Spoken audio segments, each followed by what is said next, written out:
O interessante é que alguns estudos já mostraram que se você tiver mães adotivas que façam reforço positivo com a criança, do tipo parabenizar ou sempre estimular crianças que foram, né, que são filhas de alguém com transtorno de personalidade ou com psicopatia, que já mostram alguns traços na infância, aí a gente não chama de características de psicopatia ou de transtorno ou de comportamento antissocial, a gente chama de falta de alguns elementos afetivos, né? Para não estigmatizar, né? Não deixar essa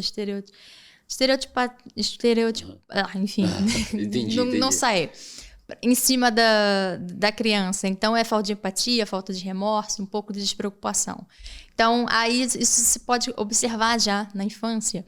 Então, se essa criança, né, filha de um dos dois, que já tem esses traços, né, que provavelmente ela talvez tenha herdado isso, as mães adotivas que tentam fazer esse papel, elas conseguem evitar que ele desenvolva esse comportamento social, ou até mesmo chegue a um transtorno de conduta, que não é uma regra, mas pode acontecer. Então, isso é importante ficar definido, que não é 100%, né? Se eu sou filho de alguém com esse diagnóstico, também vou ser, não necessariamente. Pode ser que você não tenha nada.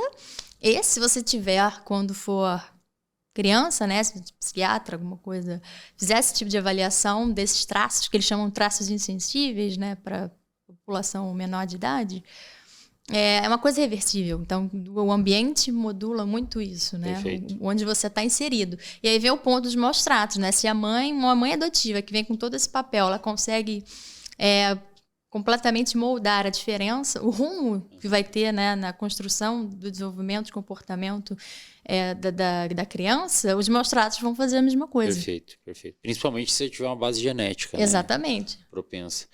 O que a gente tem mais de neurobiologia? Então, assim, dependendo do perfil da pessoa ali, a gente vai ter uma maior ou menor atividade frontal, né? E que vai culminar num desfecho comportamental distinto nos dois grupos, né? Nos dois jeitos ali da pessoa. O que mais a gente tem hoje que a gente sabe acerca da neurobiologia dessa população? Da neurobiologia, além, né, da enzima, a gente tem também alguma evidência do do transportador de serotonina, né, o 5-HTT, também já viu alguma alteração. Então, ambos ali estão mexendo na regulação de humor, de alguma forma, né, mexendo com a serotonina, que também é muito usada ali no córtex pré-frontal para modular um pouco das emoções, na amígdala, na ínsula. Então, tanto nos dois perfis, geralmente os artigos eles acabam publicando os dois perfis, né? Fazem PCL, né, fazem diagnóstico de psicopatia, fazem de transtorno de personalidade. Então, alguns trabalhos com ressonância, tanto anatômica quanto funcional, eles já viram alteração também da amígdala, eles já viram alteração do cingulado, córtex cingulado, eles já viram alteração do estriado também, né? Principalmente no acúmbens.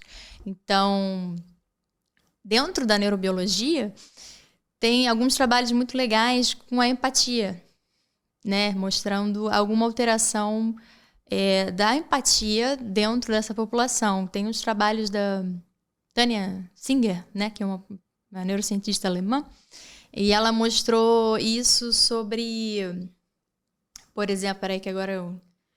A Tanja, neurocientista alemã, empatia.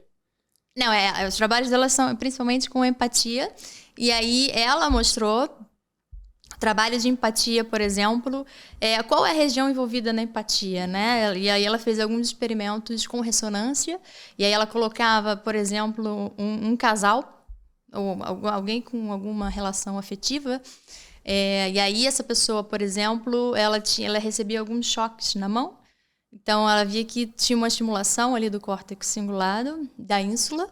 Então, a área, o córtex cingulado é conhecida por dor social, que não é um termo correto, né? Porque não é a dor sensorial, mas é a mesma região que ativa também quando você tem uma dor física. Perfeito. Então, aí eles chamaram de a dor do luto, por exemplo, né? E aí, porque é uma região envolvida na empatia. E aí, nesse experimento, a pessoa ativa essa região quando ela sente esse choque. E aí, quando coloca o seu parceiro afetivo nessa mesma condição de receber um choque, a pessoa ativa a mesma região. Né? Como se fosse o seu elo social ali, ou seja, sugerindo a parte empática. Exato. E aí tem esse experimento, e aí é um outro grupo que também já trabalha bastante tempo com isso. Ele fez isso na população carcerária com diagnóstico de psicopatia. Eles fizeram lá o PCL e aí eles têm até diferenciado o grupo menor, né, que deu baixa pontuação, e o grupo de maior pontuação. Eles fizeram um pouquinho diferente. Eles colocaram essas pessoas para olhar cenas de crimes, fotos, e aí se imaginar dentro daquela situação. Né? E qual é o padrão de ativação do córtex deles, da ínsula e, nesse caso, até da amígdala. E aí eles têm um padrão de ativação. E aí, nesse mesmo cenário, eles falam, imagine outra pessoa nessa situação.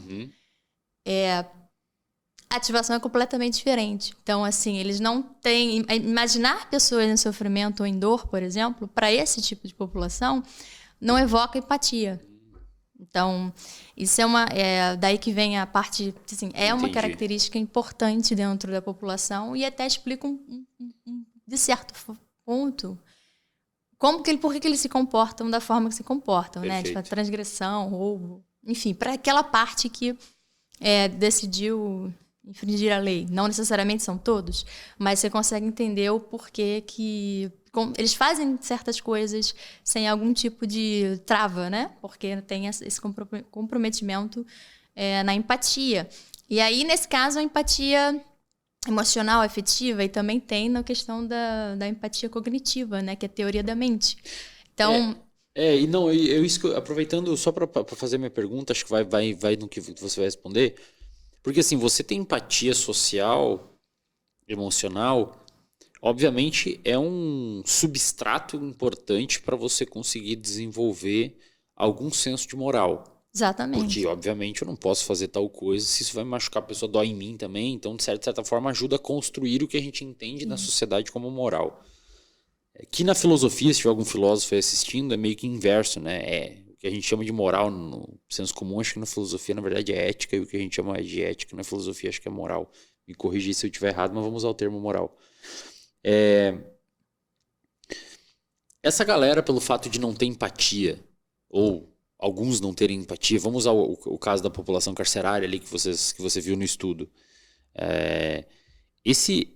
Essa galera, eles conseguem ter um senso de moral via aprendizado do que são as normas sociais, entende? A despeito de não sentirem empatia. Sim. Eles conseguem aprender as normas sociais. Normas sociais. Isso. Então, esse é uma questão interessante, né? Tem esse mesmo grupo que fez a ressonância com a empatia, né? Olhando, se coloque nessa situação ou imagine os outros. Eles também fizeram outros trabalhos na mesma situação, né? Então, agora a pergunta mesmo, para te responder... Se eles conseguem ter senso de moral. Isso, então esse trabalho fez uma meta-análise, esse grupo, né, fez uma meta-análise gigante, tentando avaliar se eles têm algum julgamento moral. Assim, é um problema de julgamento moral ou tem outros fatores envolvidos, né? Então eles viram que tem um efeito de julgamento moral comprometido, muito porque alguma das áreas em que o julgamento moral está envolvida, né, do cérebro, está comprometida nessa população. Então...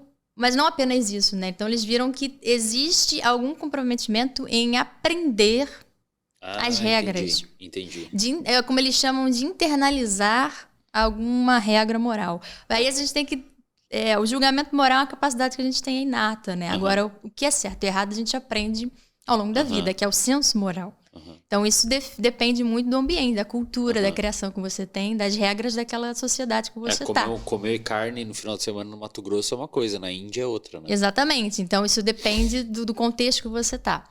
Então, o que parece é que existe um comprometimento de entender o que é o certo e o errado ao longo do desenvolvimento. Não que hoje, adulto, aquela pessoa diagnosticada com psicopatia, ela não entende o certo e o errado que ela fez, ela sabe o que ela fez. Mas ela não entende. Sente, né? Aí existe uma discussão entre ela, que é a questão da semi-imputabilidade, né? Que alguns pesquisadores gostam de discutir isso. Para o jurídico, eles... Não. Sim. Mas eu digo assim, a pessoa ela sabe que é errado, mas ela não sente que é errado.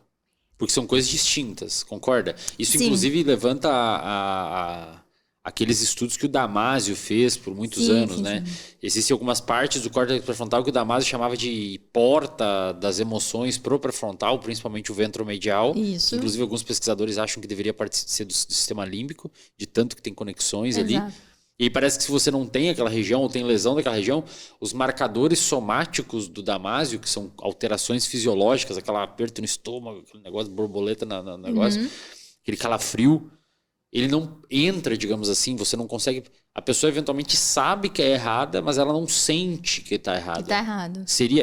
E alguns têm dificuldade até de saber que é errado. Sim, então, essa questão do marcador somático do Damasio, realmente... Para algumas pessoas tem, né, a parte da sudorese, né, que é o que ele chama de planejamento emocional, né?